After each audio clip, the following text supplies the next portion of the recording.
तू भूला डोले सोघर नाही तेरा। भूले लोग कहते हैं कि घर मेरा है, समझदार लोग क्या कहते हैं? भूले लोग क्या कहते हैं? घर मेरा।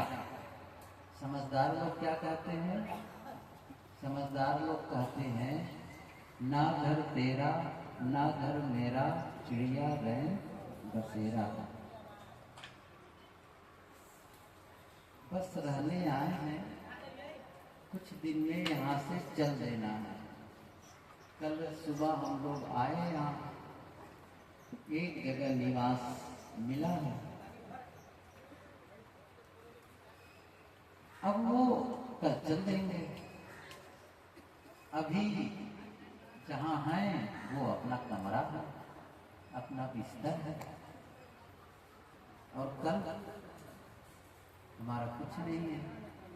ट्रेन पर बैठते हैं, कल ट्रेन में बैठेंगे, रिजर्वेशन है, हम कहेंगे भाई हमारी सीटें छोड़ दो, और जब पहुंच जाएंगे तब कहेंगे अपनी सीट ले जाओ अपने साथ, छोड़कर क्यों जा रहे हो? क्या करेंगे? ये संसार ऐसे ही है। बहुत थोड़े समय के लिए हम इस दुनिया में आते हैं। क्यों आते हैं? अरे कुछ अच्छा कर लो। जीवन का उद्देश्य क्या है? आत्मनो मोक्षार्थ जगत हिताय च। आत्मा के मोक्ष के लिए और जगत के हित के लिए। अपना भला कर लो और दूसरों का भी भला कर सको।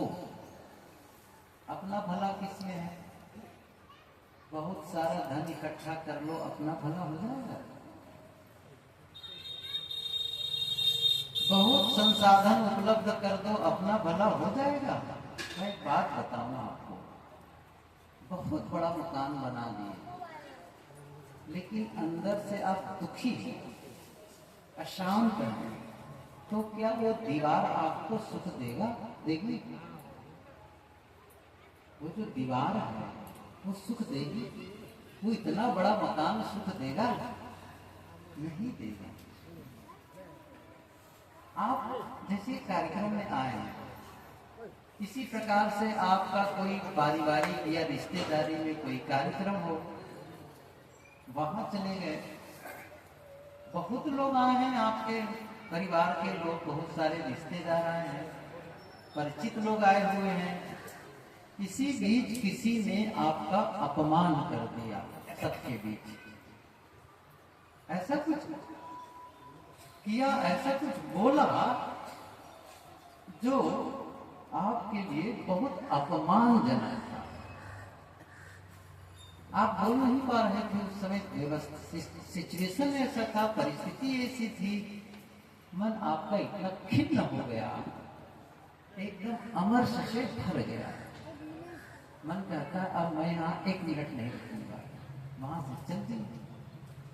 गाड़ी में आए थे, अपना 4 व्हीलर एयर कंडीशन गाड़ी में गए, गाड़ी के अंदर बैठे, स्टार्ट किए, चल दिए, एसी भी चला दिए। एसी चला देने से क्या होगा? आपका शरीर शीतल होगा, मन शीतल हो जाएगा। वहां जो आपको अपमान मिला है, क्या वहां आप भूल जाएंगे गाड़ी में बैठ करके? आप घर पहुंच गए और घर बहुत सुंदर, वो भी एयर कंडीशन कमरा है, वहां जाकर के आपका मन शांत हो जाएगा? क्या है? और मैं बताऊं, हो सकता है आपकी पत्नी कहे कि आओ बैठो भोजन कर लो, बहुत संभव है आप ये कह देंगे कि आज मुझे भूख नहीं है। समझ रहे हैं ना? जब मन अशांत होता है तब भोजन अच्छा नहीं लगता। मन अशांत होता है, दुखी होता है, तो कपड़े अच्छे नहीं लगते। मैं सच बताऊं, गुरुदेव जी से एक माता जी थी, महिला थी, वो एक बार बता रही थी, साहब जी जब मेरा बेटा अकेला था, इकलौता बेटा था, 10-15 साल का था, मर गया, और वो उसको लेकर के मैं इतना दुखी हुई, साल भर, पूरे साल भर तक ये गहने की तो बात ही भूल जाइए, अच्छे कपड़े, अच्छी साड़ी में नहीं पहनी, नई साड़ी नहीं पहनी। देखो कितना संस्कार। इसलिए बहुत महत्वपूर्ण है अंदर की संपदा, आंतरिक दशा, अपनी आंतरिक स्थिति पर भी ध्यान दो। ये नहीं है कि आप भोजन की व्यवस्था न करो, कपड़े की व्यवस्था न करो और इतना कमाई न कर पाओ कि अपने बाल बच्चों का सही पालन पोषण कर सको, ये तो गलत है। ऐसा कोई नहीं कहेगा। जीवन गुजर की व्यवस्था बहुत जरूरी है करना, जीवन गुजर की व्यवस्था करनी ही है। और इतना जरूर धन कमा लो कि आप और आपके परिवार के लोग, पत्नी है, बच्चे हैं, माता पिता भी हैं और भी हो सकते हैं। और इतना ही नहीं है, अब जब आप शादी किए हैं या शादी नहीं भी किए हैं तो आपके रिश्तेदार हैं, वे भी अतिथि के रूप में आएंगे। यदि आप के माता पिता संतों को मानते हैं तो संत भी आएंगे अतिथि के रूप में, उनकी भी व्यवस्था कर सको। आपके बच्चे स्कूल जाते हैं तो स्कूल जाए तो फीस के लिए आपको सोचना न पड़े। बिजली का बिल जमा करना है तो आप चिंता में हैं, कैसे करूं, कहां से लाऊं। इसका मतलब है आप उतनी मेहनत नहीं कर रहे, उतना काम नहीं कर पा रहे हैं। और यदि ये आपकी स्थिति बनी है तो मैं बताऊं ना, आप शादी क्यों किए, फिर परिवार को क्यों बढ़ा दिए पालने का, जब आपके पास में सक्षम नहीं था। ये माता पिता भी बड़े विचित्र हैं। बेटा को पालेंगे, कमाते ही नहीं है ना, पालेंगे, उसके बाद उसका शादी भी कर देते, विवाह कर देते हैं, अब बहू को भी पालते हैं। फिर गुरुदेव जी कहते थे इतना बड़ा हो गया, जब कमा नहीं रहा है तो उसकी शादी क्यों की? अरे कमा करके अपनी शादी करे वो, फिर उसको पालो, फिर उसके बच्चे उसको पालो। कब तक? यही तो हमारी जनसंख्या बढ़ा रही भारत की। अब चलो मेरा विषय नहीं है इस समय। मैं कह रहा था जीवन कितना सुंदर मिला है। देखो मम्मी से मैं एक बात बताऊं, इस पूरी पृथ्वी में आप देख रहे हैं जगह जगह पेड़ पौधे, हरियाली देख रहे हैं। इस पृथ्वी के अलावा, इस पृथ्वी के अलावा करोड़ों करोड़ों करोड़ों किलोमीटर दूर कहीं भी चले जाओ, एक नन्हा सा पौधा नहीं पाओगे। चंद्रमा पे भी पहुंच गए हैं, मंगल ग्रह के भी कुछ फोटोग्राफ्स देख लिए होंगे, कुछ किए होंगे, वहां तक के लिए सर्च किए हैं। वहां भी एक इतना सा पौधा नहीं मिलेगा, इतना सा ना, इतना सा पौधा एक भी नहीं हो, एक भी नहीं। लेकिन हमारे लिए पेड़ है, बस काट दिए, कोई बात नहीं है। ऐसे ही इस पृथ्वी के अलावा चाहे जितनी दूर आप आकाश में घुमाओ, एक जीवन नहीं दिखेगा। अभी तक तो पता नहीं, अभी तक एक ऐसा कोई जीवन नहीं है, ऐसी वहां पर व्यवस्था नहीं है दूसरे ग्रहों में जो जीवन को बनाए रख सके। कितना महत्व, कितनी अच्छी भूमिका है, देखो तो सही।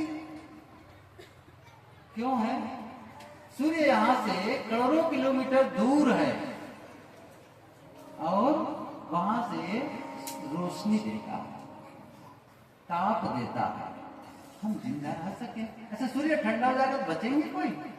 एक हरी पत्ती नहीं देख पाओगे, एक भी जीवन नहीं, सांस लेने वाला प्राणी नहीं बचेगा। कितना बड़ा उपकार है, हम सांस ले रहे हैं, वो भी फ्री ना, टैक्स देते हैं क्या? उसका टैक्स देते हैं। एक बच्चे से स्कूल में पूछा गया, बताओ सूर्य का प्रकाश और बिजली का प्रकाश में क्या अंतर है? आप लोग शायद ही बता पाओ, बच्चा बहुत बढ़िया बताया। क्या कहा? बिजली के प्रकाश के लिए हमें पैसा देना पड़ता है, सूर्य के प्रकाश मुफ्त में मिलता है।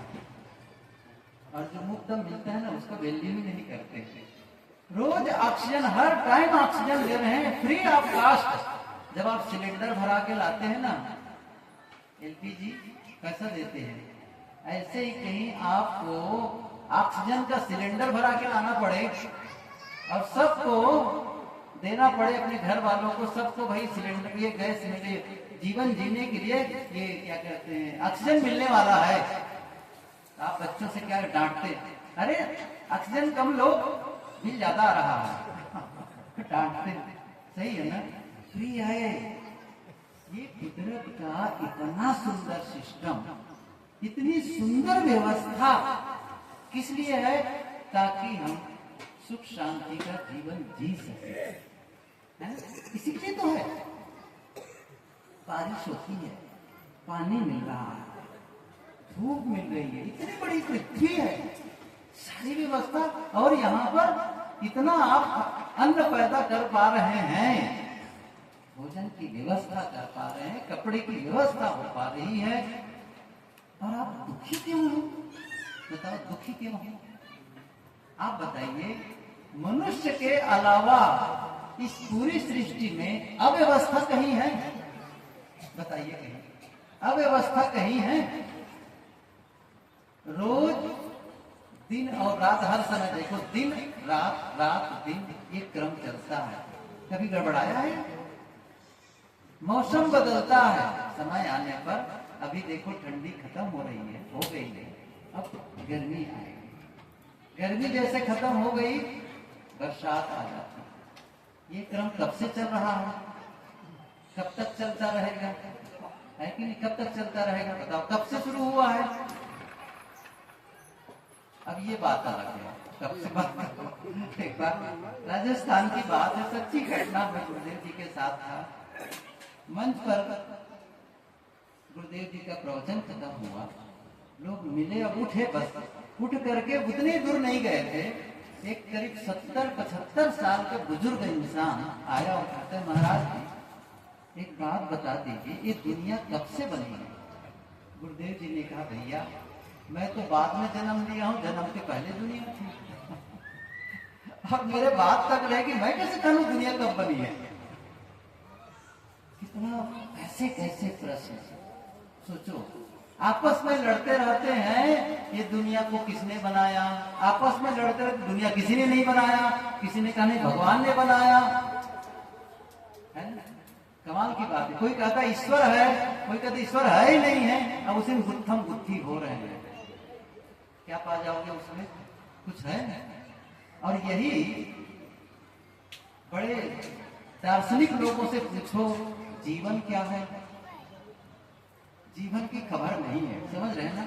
जीवन की खबर नहीं है, कैसे जिए इसकी खबर नहीं है उन्हें, कैसे जीने का ढंग तो बताया ही नहीं जाता है, न स्कूलों में पढ़ाया जाता है, न परिवार में इसकी चर्चा होती है, न समाज में चर्चा होती है, नहीं, कुछ नहीं, कोई ट्रेनिंग नहीं। मैं अभी कितनी बार कहता हूँ, एक शिक्षक, टीचर स्कूल में पढ़ाने जाता है, इसके पहले उसकी ट्रेनिंग होती है। एक पुलिस कर्मी ट्रेनिंग होती है, और ड्राइवर एक ऐसा ड्राइवर कल्पना करो, आपके बस में ड्राइव करने के लिए आया और क्या कह रहा है, बस 2 दिन से मैंने ड्राइव करना शुरू किया है। कितने दिन से? 2 दिन से। कल और आज मैंने कुछ सीखा है, अब आपको इस बस से मैं पटना ले जाऊंगा। कितने लोग बैठेंगे उस पर? कितने लोग बैठेंगे? समझ रहे हैं? एक्सपर्ट ड्राइवर चाहिए। और जब आप जीवन की शुरुआत करते हैं तो कौन सी ट्रेनिंग लेके आते हैं? शादी के पहले कोई ट्रेनिंग होती है वर वधू के रूप में? माता पिता बनने पर कोई ट्रेनिंग होती है? नहीं होती है। समझ रहे हैं ना? अब बताओ, बिना ट्रेनिंग किए हुए ड्राइवर की गाड़ी में बैठेंगे नहीं? बिना, अच्छा डॉक्टर आ जाए, नौ सीखा डॉक्टर बिल्कुल नया नया, और आपका पेट फाड़ना चाहे या हृदय फाड़ना चाहे, कितने लोग फड़वाओगे? समझ रहे हैं? क्या कहेंगे, अरे भैया आप मेरा शरीर मत छूना। ट्रेनिंग चाहिए ना, 5 साल तक पढ़ते हैं वो एमबीबीएस करने वाले, उसके बावजूद किसी सीनियर डॉक्टर के पास जाते हैं, वकील भी कितने समय तक के प्रैक्टिस करते, इसलिए प्रैक्टिस करते हैं, अभ्यास करते हैं। यहाँ कोई ट्रेनिंग नहीं है जीवन में, न कोई चर्चा है। और तभी तो आप देखो ना, भोजन की कमी नहीं है, कपड़े की। मैं माताओं से पूछूं इस बार, आप लोगों के पास साड़ी कितनी है? साड़ी कितनी बताओ जरा से, दो जने। आप क्या कहेंगे? गिन के बताना पड़ेगा जाकर। मतलब यदि 2-3 साल तक कपड़े न खरीदे तो कपड़े की कमी नहीं है, नहीं है। लेकिन अभी भी मुंह फुला है, हमारे लिए बढ़िया कपड़ा नहीं खरीदते, है ना? हमारे लिए गहने कम है। कमाल की बातें हैं। अब मैं ये भी सुना हूं, सोने के गहने बना लेते हैं, सोने के असली गहने, और कहाँ रखते हैं उसको पता है? लाकर समय अलमारी में, और नकली गहने पहनकर बाहर जाते हैं। मैं सच्ची घटना बता रहा हूँ, वही लोग बता रहे। मैंने कहा कमाल की बात है ये, असली गहने कहाँ है? अलमारी में, और नकली गहने कहाँ है? इसका मतलब दूसरों को दिखाने से, वो भी नकली। अब अच्छा, उसके बाद भी खुश रहना चाहिए ना, उसके बाद खुश रहना चाहिए। तब उनके से गहना कहीं ज्यादा किसी ने पहन लिया हो, तब देखो देखो इनके गहने को, इनके तो और ज्यादा कीमती है।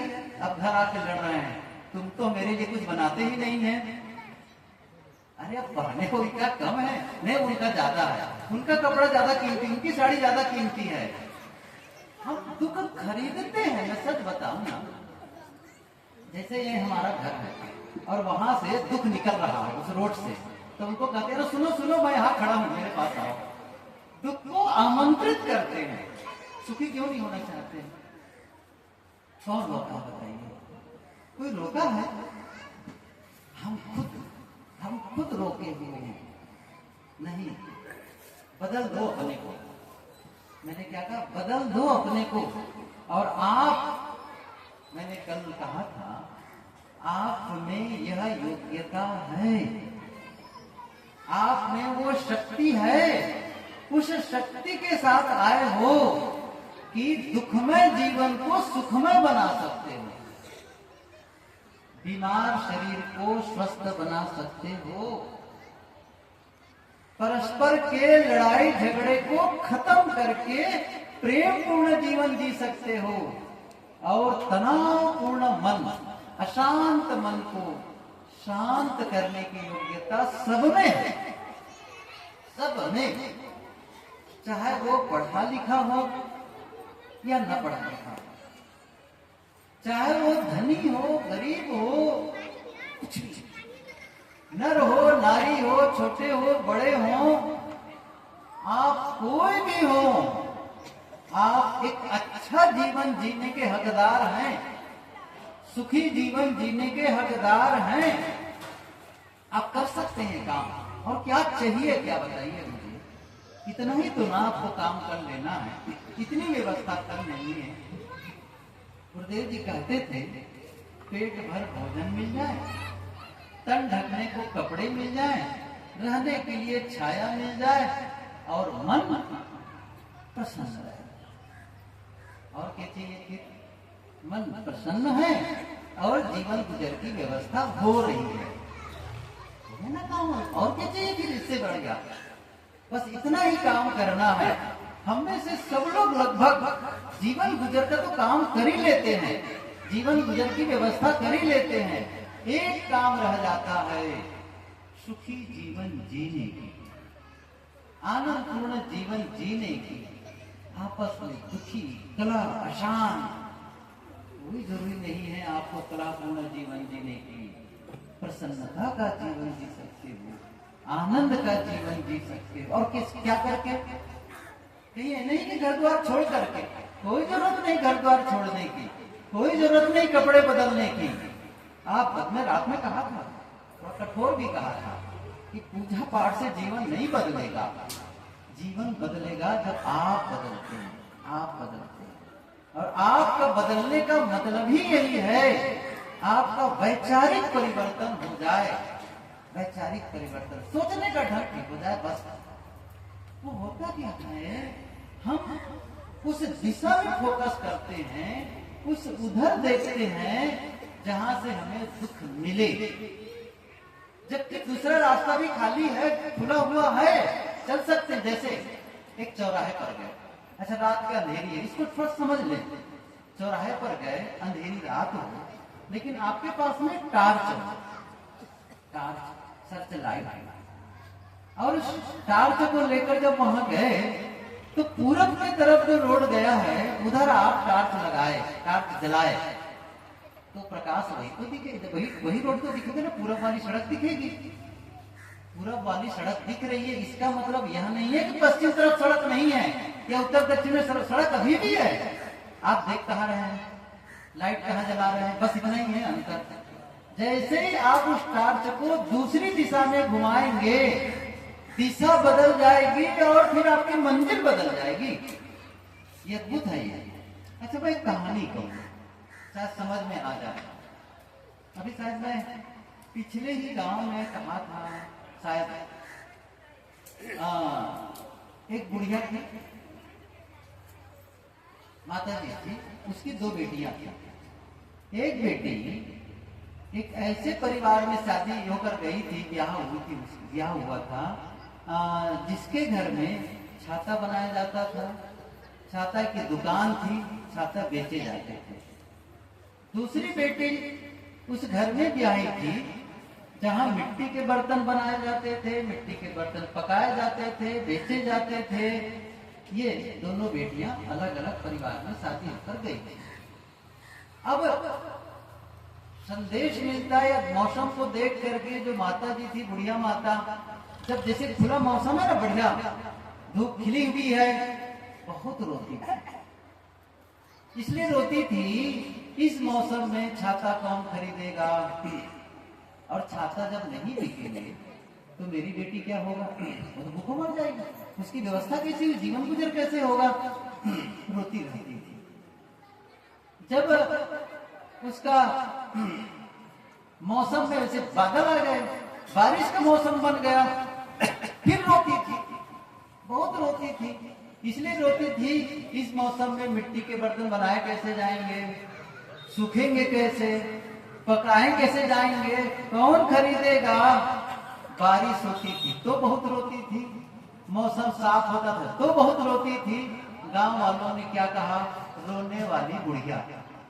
क्या नाम रख दिया, कर्म के साथ रखते हैं ना, जैसे दिखते हैं जीवन उनका लक्षण उसी तरह पर नाम रख देते हैं। क्या नाम रख दिया उनका, रोने वाली बुढ़िया। एक दिन गांव में एक सन्यासी आए, संत आए, किसी ने आकर कहा, माता जी हर समय रोती रहती हो, महात्मा जी आए हैं, संत आए हैं, जाकर के कुछ समाधान ढूंढ लो, पूछ लो, आशीर्वाद ले लो, सत्य कुछ अच्छी बात बता दे और आपका रोना खत्म हो जाए। बात तो सही है, संत बड़े कृपालु होते, ज्ञानी होते, उसे पूछ लेना चाहिए। गई और कहा, भगवान संत भगवान मेरे ऊपर भी कृपा करो, मैं हर समय रोती रहती हूँ, दुखी रहती हूँ। क्या बात है माता जी, बताइए अपनी दुखड़ा राम कहानी। उनकी बातों को सुनकर संत बहुत हंसे, गजब हुआ, क्या बड़ा सरल है माता जी। महात्मा जी बताओ मुझे क्या सरल है, कैसे सरल है। उन्होंने क्या कहा, महात्मा जी ने एक उपाय बताया, जब मौसम खुले हो, धूप खुली हुई हो, बढ़िया हो, खूब हंसा करो, खूब हंसा करो।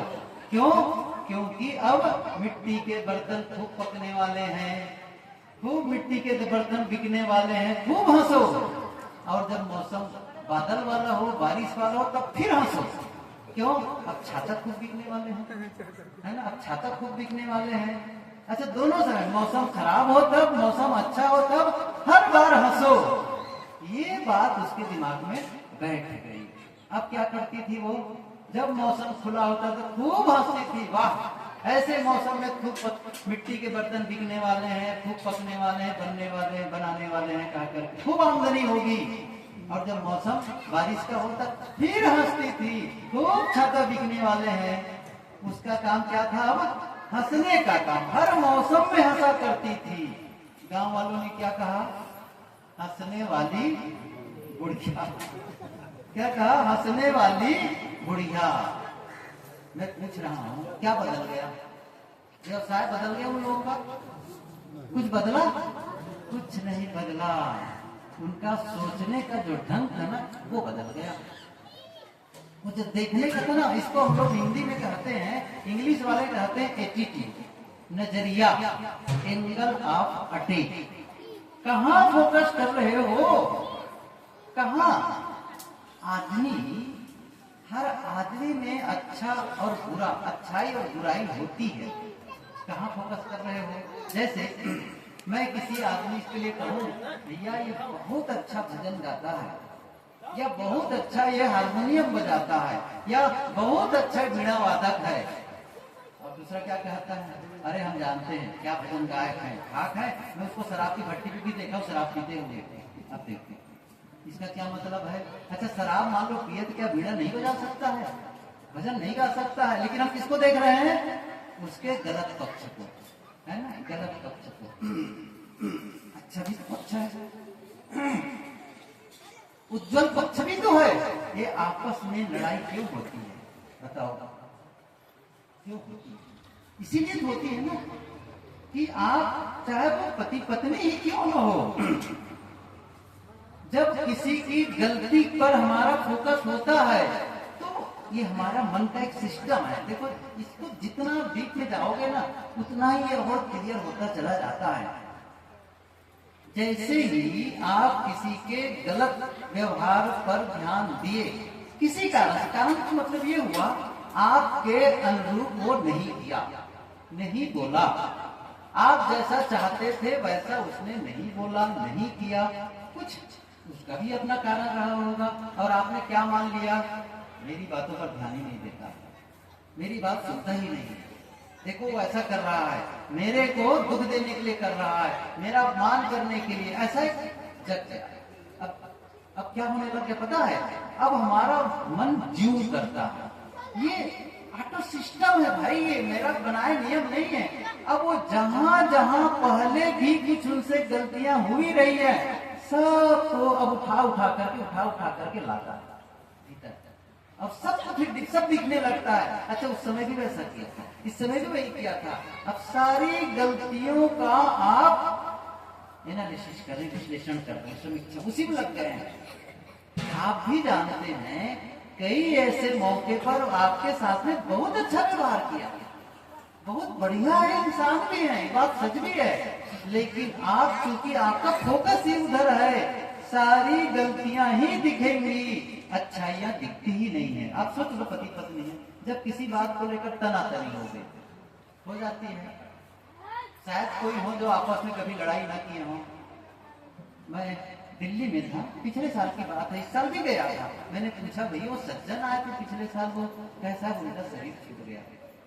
मैं प्रवचन करके अपने कक्ष में आया था, वे लोग आए, कुछ लोग बैठे, कहे साहब आज मेरा एनिवर्सरी है, शादी का साल गिरा है।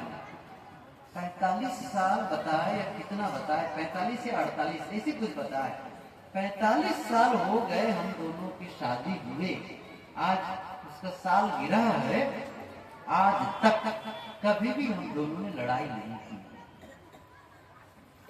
उदाहरण दिया तो मानना पड़ेगा, ऐसा उदाहरण तो बहुत कम सुनने को मिलता है कि आपस में कोई लड़ाई न हुई हो। लेकिन ये जब कभी आपस में जब टकरा जाते हैं तब याद होगा आपको, सब उनकी कमियां दिखने लग जाती हैं और बस तनातनी शुरू, वो अकड़े हैं, वो अकड़े हैं। मैं एक निवेदन कर दूं आप लोगों से, जब भी किसी बात को लेकर के खटपट हो, थोड़ी बहुत टकराव हो, तब ध्यान रखना कुछ बातें नीच नीच, ये मनुष्य का स्वभाव है। मनुष्य का स्वभाव क्या है कि वैचारिक भिन्नता ये होगी, जहां दो इकट्ठे होंगे वैचारिक भिन्नता होगी। कुछ अच्छा, ये जो विकास है ना दुनिया में, ये विकास भी वैचारिक भिन्नता का ही परिणाम है।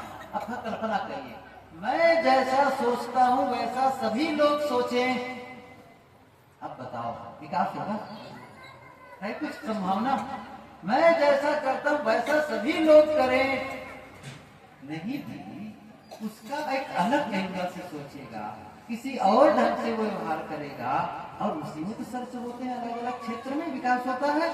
इसलिए वैचारिक, लेकिन विचार वह मनुष्य न हो, इसका ध्यान रखें। हम दुश्मनी पाल लेते हैं, गजब है। हम क्या करते हैं, दुश्मनी पाल के रखते हैं और अंदर में वैर भाव पाले रखते हैं। एक ही काम बताता हूं मैं, यदि आप लोग ये 2 दिन का सत्संग में आए हो, एक काम कर सको बस, ज्यादा नहीं, बाकी सब भूल जाना।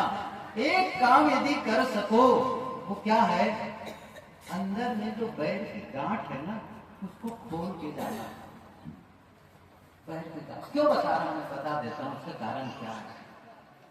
जैसे कोई एक आदमी के कमर में जंजीर बांध दे या पैर में जंजीर बांध दे और बांध के बड़े से मजबूत पेड़ में बांध दे। अब वो आदमी आगे बढ़ना चाहता है, आगे बढ़ना चाहता है, लेकिन जंजीर उसे रोके रखती है, आगे नहीं बढ़ने देती। बस ये जंजीर की तरह काम करती है। मैं एक उदाहरण और दूं। आजकल ये गाड़ियां आ चुकी हैं, इलेक्ट्रॉनिक गाड़ियां, जैसे एक्टिवा है, आजकल तो ये भी गाड़ियां हैं जिसमें गियर नहीं होते हैं। एक होता क्या है, एक एक्सीलरेटर होता है और दूसरे में ब्रेक होता है, ये आप लोग सभी जानते हैं। एक आदमी गाड़ी स्टार्ट कर दिया और ब्रेक को ऐसा दबाया है और दूसरे हाथ से एक्सीलरेटर को दिए जा रहा है, गाड़ी में आवाज हो रही है और तेल जले जा रहा है और ब्रेक वो दबाए रखा है। गाड़ी आगे बढ़ेगी? अच्छा, क्यों नहीं बढ़ेगी? इसलिए नहीं बढ़ेगी कि ब्रेक आप छू नहीं रहे हैं। ये जो द्वेष है ना, ये ब्रेक है। आप कहेंगे मैं बहुत सत्संग करता हूँ, बहुत स्वाध्याय करता हूँ, बहुत ध्यान चिंतन करता हूँ, बहुत सेवा करता हूँ, ब्रेक छोड़े नहीं छोड़ेंगे। समझ रहे हैं ना? एक्सीलरेटर देने मात्र से काम नहीं चलेगा, ब्रेक को छोड़ो। कहीं द्वेष पाल के रखे हो, आप कभी भी शांत नहीं रह सकते, ये पक्का मान लो। तथागत बुद्ध की ये पंक्ति, न ही वैरेन एरानी संबंधी कुदाचनम अवैरेन च संबंधी एस धर्मो सनातनो। ये सनातन धर्म है। क्या? वैर से वैर कभी नहीं मिटता, अवैर से ही वैर मिटता है। अब कबीर साहब की पंक्ति कितनी सार्थक है। आवत गारी एक है, उल्टत होए अनेक, कहीं कबीर ना उलटिए वही एक किए। गाली आती तो एक आती है, आप उलट देते हैं तब फिर गाली, फिर वहां से, फिर यहाँ से, उसने गाली दी आपने दी, उसने दी आपने दी, कब रुकोगे? रुकेंगे कि नहीं कहेंगे? अरे पहले ही रुक जाओ ना, सीधी सी बात है, पहले ही रुक गए, प्रथम में ही। ये साहब क्या करे, आवत गारी एक है, उल्टत होय अनेक, कहाँ ही कबीर ना उलटिए। हार जाने में क्या घाटा है बताओ? कोई घाटा है? साहब ने कहा ना, हार चले सो संत है, लाग मरे सो नीच। कठोर है, हार जाओ। तुलसी पलटू साहब की एक पंक्ति है, पलटू हमसे लड़न को आवे सब संसार, वह बोले मैं चुप रहूं सहजे जावे हार। बताओ, चुप रहो बस, शांत रहो, बोलो। मेरा मतलब है, प्रयोग बता रहा हूं कैसे करना है। ये तो मैंने कथा कहा थी, जीवन की कथा बताता हूं। आप भाई लोग काम करके लौटे घर से, बाहर से, और जैसे घर में आए, श्रीमती किसी बात को लेकर के नाराज, और जैसे आप घर के अंदर गए, बस वो बहुत भड़बड़ाने लग गई। अंदर भरा हुआ था पूरा, उसका अंदर गुब्बारा, कब आए तुम्हें फटू बोलने के तरीके। अब आप क्या करेंगे? आप शांत, समझ लो, आप शांत, चुप। कब तक बोलेगी? कब तक बोलेगी? जब वो बोलने फिर थक जाएगी ना, जब थक जाएगी कहना और कुछ कहना है, और कुछ कहना है, वो चुप हो जाएगी। जब वो चिल्ला रही है और आप भी चिल्लाने लग गए, तब लंका कांड शुरू हो जाएगा। समझ रहे ना? इसी प्रकार से जब पति महोदय नाराज हो जाए किसी बात को लेकर के, शांत, कुछ तो रुको, कुछ तो रुको, कोई तो रुको, ठहरो। लेकिन होता क्या है कि मैं किसी से कम नहीं, है ना? हम का महात्मा लोग कहते ना कि कोई बंदूक क्या आइटम है, ये मुझे तो पता नहीं, ये सब चीजें मैं जानता भी नहीं। वो कितना कम है तो मैं तो एटम बम हूँ, क्या क्या बताते हैं। अब कम नहीं, ये रिश्ता देखो, रिश्ता कितना महत्वपूर्ण है।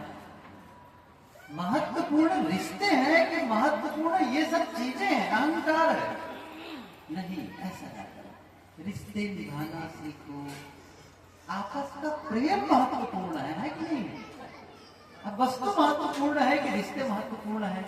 आप किसी वस्तु को लेकर के देखो, एक चीज बताऊं मैं, वस्तु और व्यक्ति, वस्तु और व्यक्ति के अंतर को समझे। वस्तु आप खरीद के लाते हैं, उसका उपयोग करते हैं, लेकिन मनुष्य आप खरीद के नहीं लाते हैं। अपने परिवार के सदस्यों को खरीद के लाते हैं? नहीं, वस्तु खराब हो जाएगी फिर से आप खरीद के ले आएंगे, लेकिन आपके जो घर के सदस्य हैं, चाहे वो पति के रूप में, पत्नी के रूप में, बच्चों के रूप में, माता पिता के रूप में, भाई बहन के रूप में, सास बहू के रूप में, वो आपके रिश्ते हैं और वो भावनात्मक जुड़ाव है, ये समझ लीजिए, भावनात्मक जुड़ाव है। वो जैसे आपके पास मोबाइल है और उस मोबाइल को, मेरी घड़ी है मान लो, तो या इसको मैंने रख दिया 15 दिन के लिए, जैसे मैं आश्रम में जाता हूँ तो ये पड़ा रहता है, पड़ी रहती है महीने में, देखने की जरूरत ही नहीं पड़ती है। अब उसके बाद जब फिर भ्रमण में जाने लगा तो फिर इसको निकाला, तब नाराज कभी नहीं हुई आज तक के। मुझे 2 महीने तक छुए नहीं, बात फिर क्यों निकाल रहे हो? नहीं नाराज होती, लेकिन एक आपके ही सदस्य घर के हैं, आप उसके लिए 4 दिन बाद ना करो, 5वें दिन क्या होगा पता है? वो गुर्राएगा। आपने मेरे पर ध्यान ही क्यों नहीं दिया? क्यों? भावनात्मक जीवन है, इमोशनल, हमें भावनाओं से जुड़े हुए हैं, इसलिए उसकी भी रक्षा जरूरी है। मैं कितनी बार ये कहा करता हूँ, केवल साथ रहने मात्र से संबंध नहीं बनते हैं, केवल वस्तुओं के आदान प्रदान से संबंध नहीं बनते हैं, संबंध बनते हैं ऊर्जा के आदान प्रदान से। इसको मैं स्पष्ट करूं, ऊर्जा के आदान प्रदान से कहने का मतलब ये हुआ कि आप अपने जीवन साथी के लिए क्या विचार रखते हैं, क्या भावनाएं उनके प्रति, भावनाएं कैसा है, अच्छा भाव है, अच्छा भाव नहीं है, सही सोच है उनके प्रति, सम्मान का भाव है उनके प्रति, प्रेम का भाव है, रिश्ते बन जाएंगे, रिश्ते बन जाएंगे। लेकिन यदि भावनाएं सही नहीं है, विचार उनके प्रति सही नहीं है, तो साथ रह करके भी दूरी बनी हुई है, या समझो दूरी बनी हुई है। हर आदमी एक रेडिएशन की तरह काम करता है, रेडिएटर की तरह।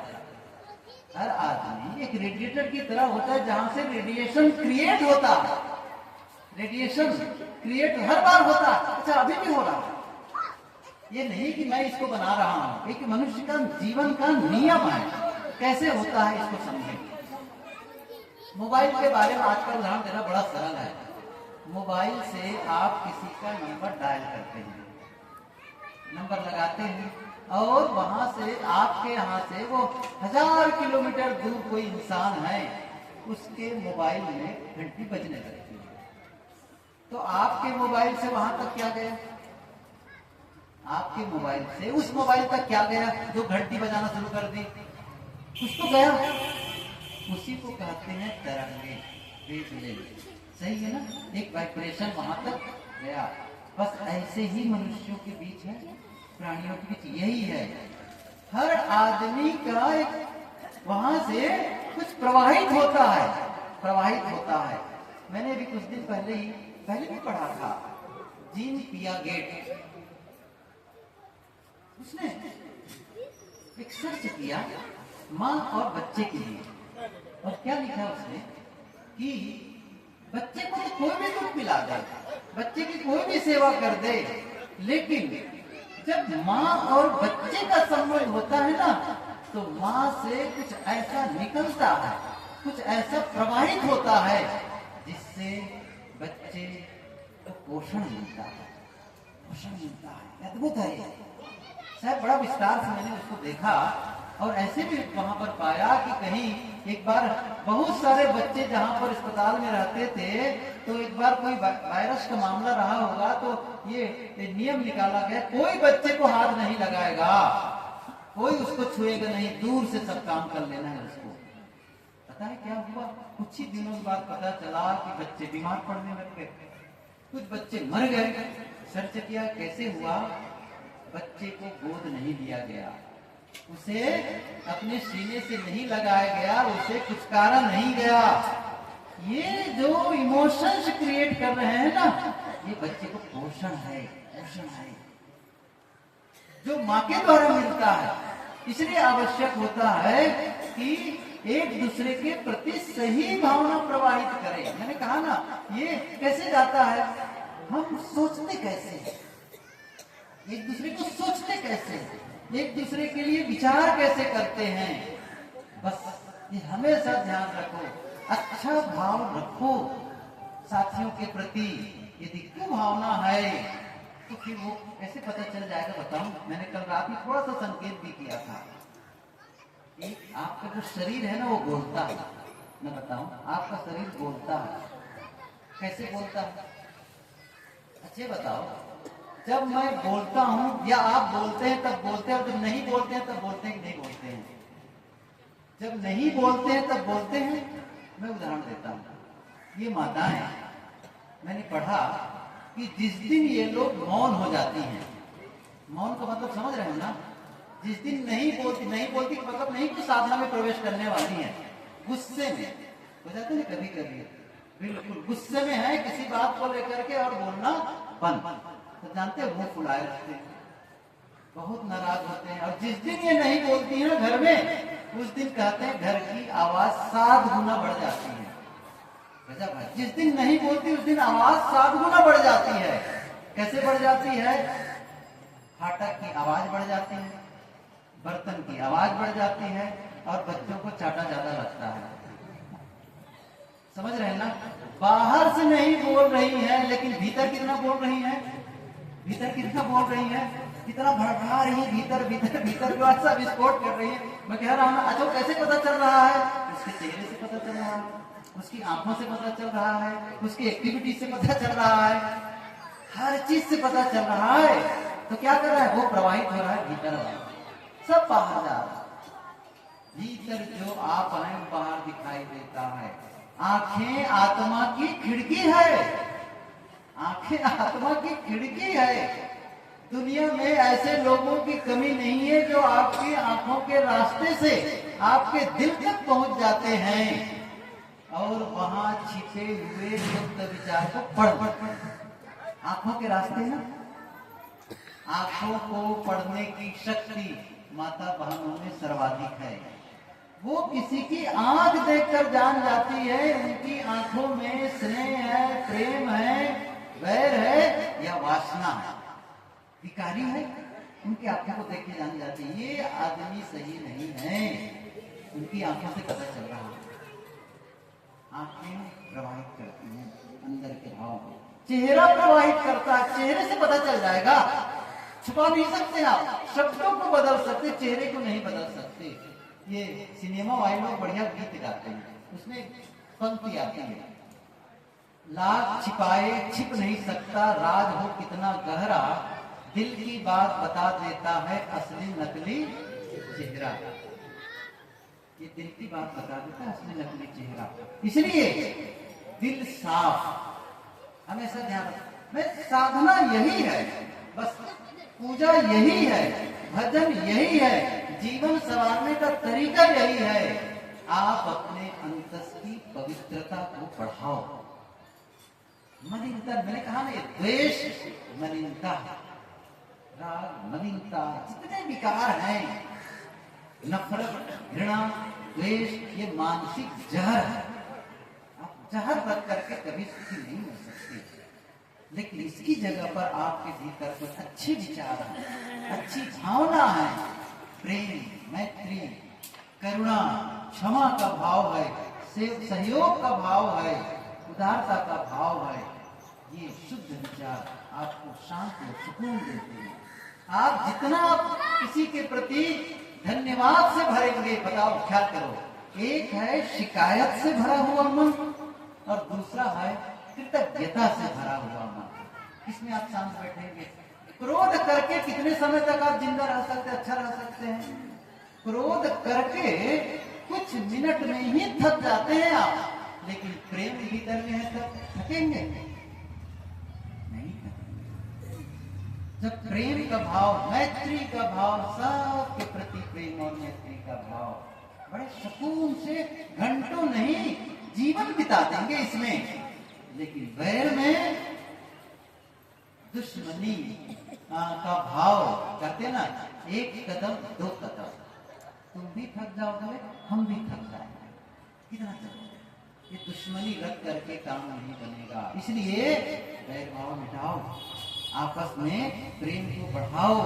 और जब आप दूसरों के प्रति वैर भाव रखते हैं, दुश्मनी का भाव रखते हैं, नफरत और घृणा का भाव रखते हैं, तो ये मत मान लेना कि मैं उनका नुकसान कर रहा हूं। क्या कर रहा हूं मैं? जब आप किसी के विषय में गलत सोच रहे हो, अकेले बैठे हैं और मान रहे हैं कि बड़ा विरोधी है, और क्या सोच रहे हैं? उसके घर आग लग जाए, उसका एक्सीडेंट हो जाए, उसकी नौकरी छूट जाए, है ना, उसका बेटा वैसा हो जाए, अंदर में सोचे जा रहे हैं। उनका नुकसान कब होगा ये सेकेंडरी है, आप अपना नुकसान करना शुरू कर दीजिए। अब ये मन का नियम तो बहुत विस्तार में बताऊंगा नहीं इस समय, बस इतना सी बात बता देना चाहता हूं, जो आप लगातार सोचते हैं उसे आप आकर्षित करते हैं, वही बीज बोना है। सच बताऊं तो आप यहाँ सोचते हैं, ये बीज है, समझ रहे हैं ना? वो कहाँ गिरता है? यहाँ हृदय में आके गिर जाता है। ये विचार यहाँ आके गिरा और वही पैदा हुआ, ध्यान दो, वही पैदा हुआ और वो आपके जीवन में छा जाएगा। क्रोध वो आएगा, बस छाएगा। जो दूसरों के जीवन में आप बोते हैं उसे आप अपने जीवन में काटते हैं। क्या बोते हैं? क्रोध दूसरे के जीवन में बो रहे हैं तो क्रोध की फसल काटोगे, द्वेष और नफरत बो रहे हो तो द्वेष और नफरत की फसल काटोगे। लेकिन प्रेम बो रहे हो तब, या प्रेम दे रहे हो, यही बात है। जब कर रहे हो तो प्रेम की फसल काटोगे, सम्मान कर रहे हो तो सम्मान की फसल काटोगे, क्षमा कर रहे हो तो क्षमा की फसल काटोगे। क्या किसी की गलती पर क्षमा किए हो? किसी की गलती पर क्षमा किए हो? जब किसी की गलती पर क्षमा कर देते हैं तभी हमारी गलती पर हमें क्षमा मिलती है। क्यों? ये क्षमा करना बीज बोना है और क्षमा मिलना फसल काटना। बोने और काटने का नियम, ये नियम ही है, ये कुदरत का नियम है, किसी का बनाया नहीं है। ये नियम किसी का बनाया नहीं है। जो आप बोते हैं वही आप काटते हैं। बोया पेड़ बबूल का, आम कहाँ से खाए। कांटा मत बो। और ये कांटा है, किसी के लिए गलत सोचना कांटा है, बीज बो रहे हो।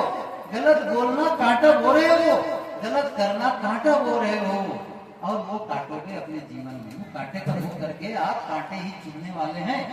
इसलिए आवश्यक है अच्छा सोचो। फिर से घूम के आए वही, अच्छा बोलो और अच्छा करो। तो ये कुछ यदि ध्यान दे दे। अच्छा, मैंने कहा ना, आप में योग्यता है, आप में सामर्थ्य है, आप ये कर सकते हैं, बिल्कुल कर सकते हैं। और मैंने कहा ना, अनपढ़ से अनपढ़, बिल्कुल पढ़े लिखे जिसको कोई भी अक्षर की पहचान नहीं है, वे भी अपने जीवन में बदलाव कर सकते हैं। बस अच्छा सोचना शुरू कर दे, अच्छा बोलना शुरू कर दे, देखो जीवन कितना सुंदर हो जाएगा। समस्या क्या है हमारे जीवन में? जब हम गलत करते हैं, गलत बीज बोते हैं, अर्थात गलत सोचते हैं, गलत बोलते हैं और गलत करते हैं, परिणाम में दुख आता है। और जब दुख आता है तब क्या करते हैं? कहाँ जाके पूजा पाठ करते हैं? तब भगवान के मंदिर के पास जाएंगे, किसी देवी देवता के पास जाएंगे, किसी तांत्रिक के पास जाएंगे, किसी और पूजा करने वालों के पास में। और ऐसे बहुत सारे धार्मिक लोग बैठे हैं, तैयार बैठे हैं हमारे पास, आओ ये मंत्र ले लो, ये माला जप लो, ये कर लो, सारे पाप कट जाएंगे और सारा दुख खत्म हो जाएगा। उनका धंधा है और आप लोग धंधे में फंसते चले जाते हैं। कोई आपका दुख दूर करने वाला नहीं है, आपका दुख आप ही दूर करेंगे, बस और कोई नहीं करने वाला है। पूजा पाठ से कहीं दुख दूर होता है? जीवन बदलने से होता है, और यही एक तरीका है। फिर वहां से नहीं होगा, आप पूजा करके अपने बुरे कर्म को कटवा सकते हो। बताओ, देखो ना, गंगा सब नहाने गए थे, भाई क्या कहते हैं उसको, संगम नहाने, संगम। और कौन से स्नान बताऊं? अमृत स्नान के लिए बहुत लोग गए थे। अमृत स्नान करने जाने वालों में से कई लोग मृत हो गए भाई। मैं सच्ची बता, आप लोग जानते, सब समाचार सुने हैं। अमृत किसके लिए गए थे? अमृत स्नान के लिए। पहले ही रात में जाकर के सो गए थे, ताकि हम सुबह उठ के अमृत स्नान करेंगे। उनको क्या पता मृत हो जाएंगे पहले, अमृत स्नान करने के पहले। गंगा में नहाने से कहीं पाप कटता है? कुछ तो सोचो इस चीज को। भगवान की पूजा कर लोगे पाप कट जाएगा? आपके पाप को काट करके पुण्य में बदल देगा। एक कहानी कह दूं, बंद कर दूं। बड़ा सरल छोटी सी चुटकुला टाइप की कहानी है। गांव का कहीं भी देखो, घर में लोग मंदिर बना लेते हैं अपने मंदिर। यहाँ अरे मंदिर तो दिखता भी है, मैं तो अभी चलो वहाँ दिखा दूंगा। कई जगह जहाँ मार्बल होती है ना, जहाँ वो बनते पत्थर के, राजस्थान में चल के देखो, बड़ी बड़ी मंदिर बनाएंगे, ले जाते हैं घर में। वहाँ तमाम देवी देवताओं को सबका रखेंगे, बड़ा अद्भुत है वो। वहीं पर शिव को भी पधार देंगे, राम और कृष्ण को, वहीं बजरंगबली को, वहीं सरस्वती को। कमाल है, देखो कहाँ बजरंगबली बेचारा बाल ब्रह्मचारी, कहीं भी ले जाकर पधार दिए उनको। कुछ तो ध्यान रखना चाहिए ना। और सब पूजा किए चले जा रहे हैं। वहीं कबीर साहब को भी लगा दिए, फिर सबकी पूजा करते रहते हैं।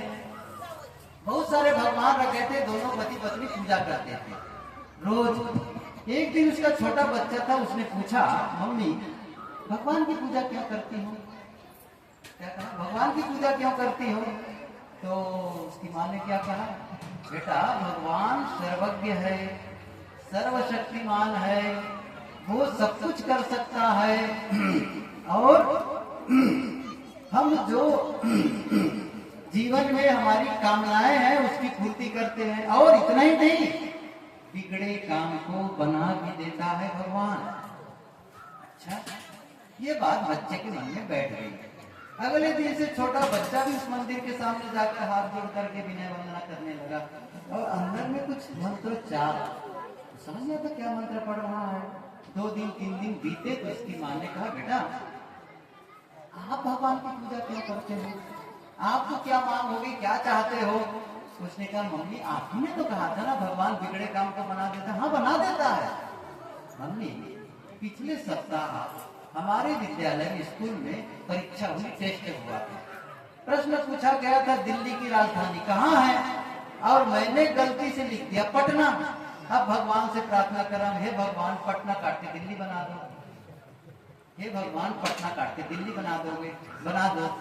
मम्मी भगवान पटना काट के दिल्ली बना देंगे ना उसमें? आपको क्या लगता है बना देंगे?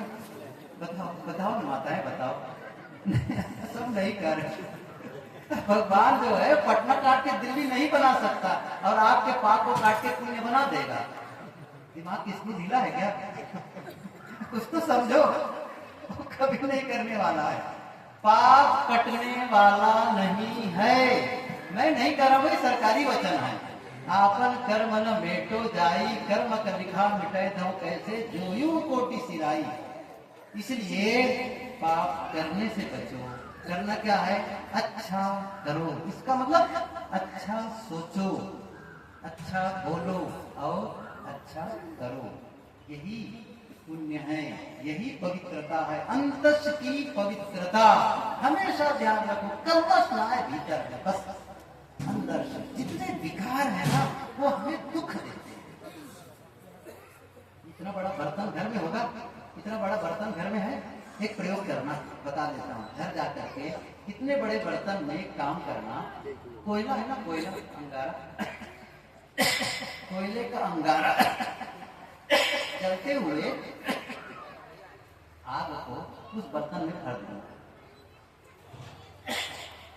सबसे पहली गर्मी आंच किसको लगेगी? किसी बर्तन को ना। किसी का नुकसान होना होगा, बर्तन को पहले नुकसान होगा ना, नहीं है ना? तक दूसरों को। अच्छा आप इसको हटा दीजिए, फेंक दीजिए। फ्रिज में से बर्फ के टुकड़े ले आकर के पूरी तरह बर्फ से भर दो बर्तन को, शीतलता पहले किसको मिलेगी? उसी बर्तन को। हमारे अंतस में आग है या फिर बर्फ है, विकार है या फिर पवित्रता है, बस ये ध्यान रखो। हम अपना नुकसान पहले करते हैं और जब पवित्रता ले आते हैं अपना लाभ करते हैं। जब आपके भीतर मैत्री का भाव जगता है, प्रेम का भाव जगता है, तभी आप दूसरों में बांटते हो। इसलिए जरूरी है आप बांटो, पवित्रता को बांटो। ये सब हम काम करें तो साधना सफल है, जीवन सफल होगा, सत्संग सफल होगा। नहीं तो फिर हम सब जैसे आए थे वैसे ही हम यहाँ से लौट जाए, कुछ नहीं मिलने वाला है। 38 साल तो हो गए सत्संग करते करते। कितने साल हो गए? 38 साल। समझ रहे हैं ना? एक एक काम कर लो तो काम बन जाए। बस एक निर्णय ले लो, आज से मैं सही जीवन जीने का संकल्प लेता हूँ या लेती हूँ। बस देखो सफल हो जाएगा। मेरा निवेदन आप लोगों से यही था, आप सभी बहुत ध्यान से बड़े प्रेम से सुने, बड़ी शालीनता का परिचय दिए, इसके लिए आप सबको बहुत बहुत धन्यवाद। सबको साहित्य लगी।